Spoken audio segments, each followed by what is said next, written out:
È ufficiale, le scuole rimangono chiuse fino a metà marzo e forse anche un po' di più. Ecco, non mi pare di aver percepito un gran dispiacere da parte dei miei alunni e dei miei ragazzi dell'oratorio. Però dai, da che mondo è mondo ci sta che gli alunni non vedano l'ora di starsene a casa in vacanza. No, no, questa volta però non si tratta di vacanza, ma è una sospensione straordinaria delle lezioni. Comunque le scuole rimangono chiuse, ma l'insegnamento prosegue e molti istituti si sono attivati con le lezioni virtuali e chi manca comunque lo sta facendo in questi giorni. Il prof lavora da casa e gli studenti pure. Ci sono diverse piattaforme virtuali che permettono di farlo.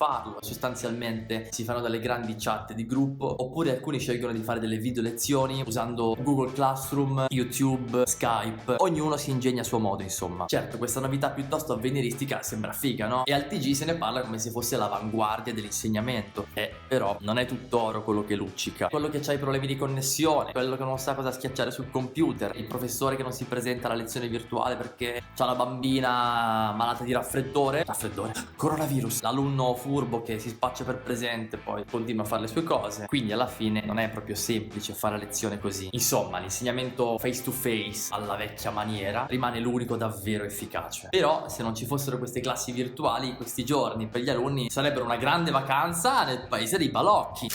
Alla notte leoni e alla mattina dormiglioni. Netflix all day long, per mangiare c'è il cibo di mamma, o se proprio Deliveroo, social network a manetta, faccio quello che voglio.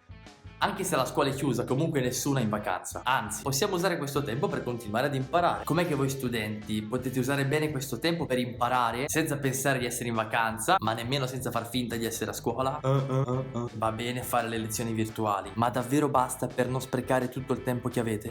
Carpe diem! Approfitta di questo tempo in cui stai a casa di più e devi studiare di meno per lavorare. Ma che impara a fare quelle cose che di solito vedi fare solo ai grandi. Ecco, le cose che facevano i nostri nonni e che oggi purtroppo abbiamo disimparato a fare. Usa le mani, la tua intelligenza pratica, la tua capacità di creare, di aggiustare. Impara a cucinare, a stendere la pasta della pizza, a riparare le cose rotte in casa tua. Fatti insegnare a cucire. Prenditi cura delle piante che hai in casa.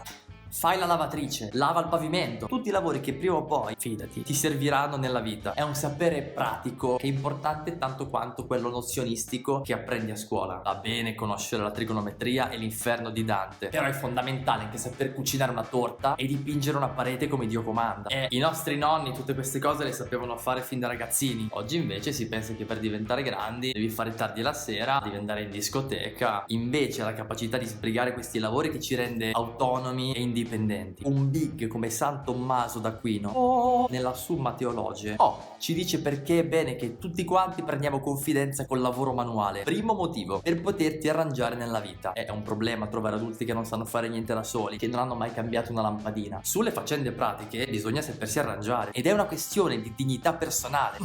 Anche perché poi così, se qualcuno dovesse venire a cercarti per chiederti un aiuto in qualche lavoretto pratico, tu potresti aiutarlo. Secondo motivo, perché il lavoro manuale sopprime l'ozio, che è il padre dei vizi. L'ozio, l'accidia, il non fare un cavolo durante il giorno, alla lunga ci rende stanchi, svogliati, irritabili, ci rende persone peggiori. Se passi le tue giornate a guardare le serie TV sul divano, a giocare ai videogiochi, a scorrere col dito le storie su Instagram dei tuoi amici, probabilmente perché in casa hai ancora qualcuno che fa tutti i lavori al posto tuo. Forza, alzati, inizia a fare qualcosa. Se ti guardi bene intorno a te, sicuramente troverai qualche lavoro da fare. Se vuoi essere una persona virtuosa, attenta, generosa, intraprendente, capace, altruista, paziente, piena di voglia di fare, virtuosa, datti da fare. Terzo motivo, il lavoro manuale ti aiuta a liberare la testa e il cuore da tanti pensieri cattivi. Se lavori, se ti stanchi perché fai qualcosa, se tieni le mani occupate, vedrai che non avrai tempo e neanche la voglia per fare tante cavolate. Anche la tentazione sessuale arriva nel momento in cui siamo stanchi, rilassati, annoiati, molli. Il desiderio vagabonda, il pensiero si lascia andare e le mani pure. Fare un lavoro ti permette di canalizzare le tue energie e anche di sfogare lo stress che hai addosso. E io personalmente quando sono stressato, arrabbiato, pulisco la casa. funziona. Quarto motivo: imparare a fare dei lavori manuali ti permette di fare quello che davvero ti rende grande, cioè poterti occupare degli altri, poter fare del bene alle persone, poter provvedere al loro sostentamento con le tue capacità. Quando sarai tu a fare i mestieri in casa, a cucinare, a riparare quello che si rompe, a occuparti del giardino, a stirarti le camicie, allora gli altri ti considereranno grande, autonomo, affidabile e potranno rivolgersi a te quando avranno bisogno di qualcosa. Mica male. Approfitta di questo tempo per riscoprire il valore del lavoro manuale e scoprirai che le tue mani ti mettono in sintonia con le cose che sono intorno a te, ti fanno proprio entrare in rapporto con gli oggetti e la natura che ti circondano. Attraverso il lavoro manuale imparerai ad apprezzare la consistenza della realtà e ti accorgerai che la terra, le cose, la concretezza non sono qualcosa di superficiale e indifferente, ma sono il nostro trampolino verso il cielo, l'ordine delle cose, l'eternità. La terra è la strada verso il cielo e il nostro lavoro manuale ci dispone alla contemplazione. Wow. Insomma, lavorare ci rende più uomini. Il buon San Benedetto diceva: ora et labora, fatica con l'anima e contempla con le mani.